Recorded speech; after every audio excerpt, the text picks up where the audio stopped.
Welcome to the Mike and JD Show YouTube channel. Thank you for being here. I want you to do me a big favor before you check out this clip. I want you to hit the like button. I want you to throw in a comment and make sure you're a subscriber to this channel. And then I want you to share this video with your friends. Help us defeat the algorithm. And then if you like this content and you appreciate this content, please head over to patreon.com/the Mike and JD Show and support the show. That is how we actually get funded to be able to do this. So we thank you very much for being here. And now enjoy the clip.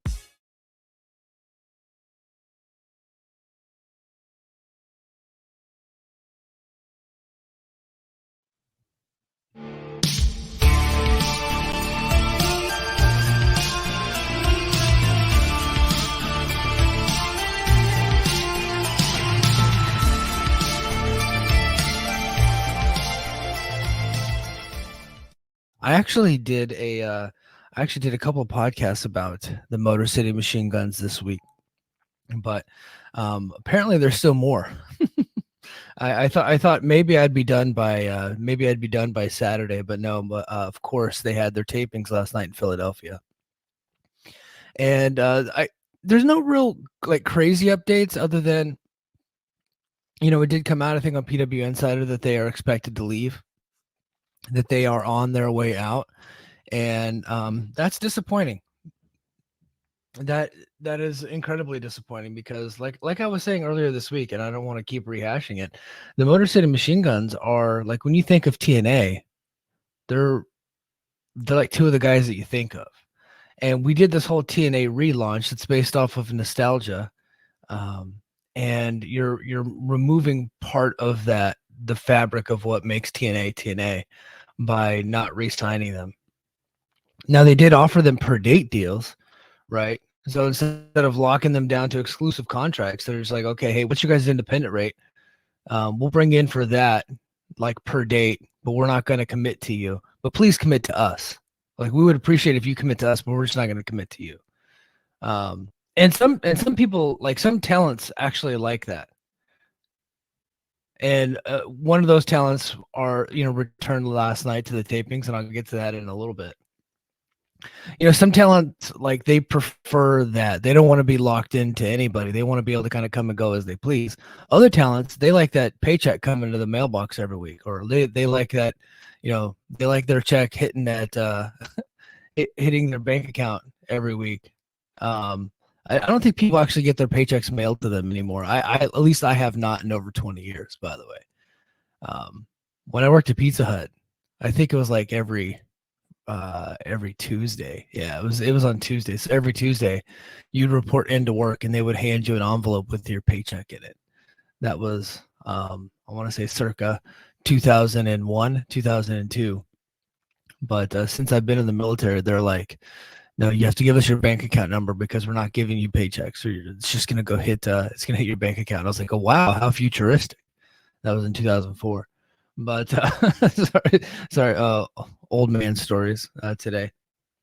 But yeah, I'm gonna I got this from the Observer website. Dave didn't really have any TNA updates in his newsletter this week, so I assumed that there would be something on this, but he didn't have anything extra on this. But Josh Nation has a report here that he aggregated from PW Insider. It says PW Insider first reported the news Friday, adding that some within TNA expect the duo, Motor City Machine Guns, to exit the company, while others are hoping they can keep both men. So nothing is definitive at this point. It says the two are currently part of the Time Machine faction with Kushida and have been teasing a potential heel turn for Shelley due to recent losing skid within the group. TNA is holding 2 nights of TV tapings this weekend. Okay. Following this weekend, the next TNA event is April 20th Rebellion pay-per-view, and the two don't have matches announced for that show yet. Would likely take shape this weekend if they plan to appear. Well, at this point, they're not there. I don't think they're going to be at Rebellion because they're going to be in Toronto the next night. Now, could they get there? Yeah, it'd be a tough day to fly from Vegas to Toronto, but it's doable. So like they would have to probably take off like right after Rebellion was over, like take a red eye and get over there. But you could do it. It's not like it's an impossible thing to do. So if they were, they could possibly be at Rebellion, but as of right now, they're not booked for it. It says the 40-year-old Shelley held the TNA World Title from June 2023 through this past January. Lost to Moose, three-time TNA Tag Team Champion with Sabin. He's also held the X Division title. Made his TNA debut in 2004. 42-year-old Sabin debuted for the company in 2003 during the NWA TNA days and has held the X Division title 10 times, the TNA Tag Team titles 3 times, and the TNA World title once for a short run in 2013. Shelley has filed for trademarks on both Motor City Machine Gun's name and MCMG. So yeah, they there's nothing definitive at this point saying that they're going to be gone completely, but I think most are, like, a lot of people are expecting them to be out. I think a lot of people are expecting them to be out. And I'm going to get into a little bit of spoiler here. I'm not going to try to give any details. So if you don't want to hear what happened in Philadelphia last night, feel free to mute. So I'm going to give you a countdown: 5, 4, 3, 2, 1. So last night at the taping, they both had singles matches and they both lost.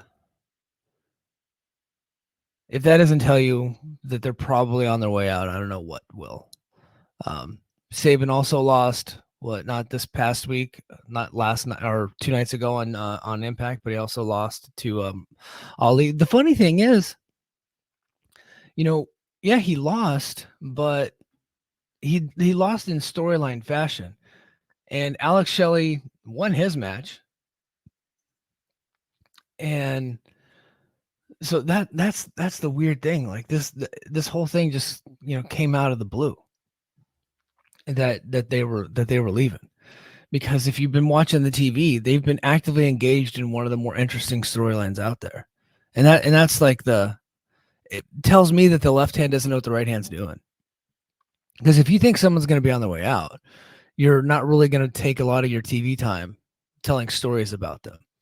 So something tells me that they felt like they would be able, like the people writing that, like on the creative team, didn't see this thing coming.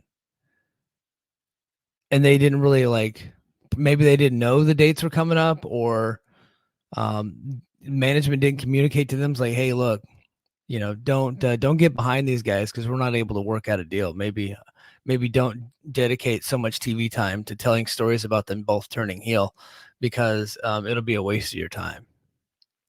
And that's exactly what we got. Like, they kind of, now again, if they end up working something out where the Machine Guns keep coming back on this per date deal, then they didn't waste any time, but it doesn't look like they are.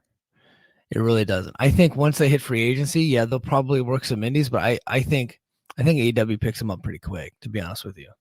And they should. The tag team division in AEW, which was once the most stacked division in all of pro wrestling, like nobody had a better tag team division than them. Just by sheer volume of tag teams, and like they're so top heavy with great teams, because they had also brought in like all the Ring of Honor talents too. So they had all the great tag teams. What was missing was the Motor City Machine Guns, and they would fit in naturally there. Even if they bring them in and like they're challenging the Kingdom for the Ring of Honor tag team titles, like that would be awesome for them. I think that they have a close relationship with the Young Bucks. I think Tony Khan is a big fan of theirs. I think FTR is a big fan of theirs. I could just see them going over there, fitting in real nicely, and with no trouble whatsoever. And I talked about it this past Thursday. Like, if you bring them in like day one, I would rank them right behind the Young Bucks and FTR. I would slot them right in behind them. They're that good. They don't have the exposure yet, but they're that good. And I think that the AEW audience will take to them pretty quickly. I don't think it would take very much to get them over in AEW. I don't think that would be a tough thing at all. So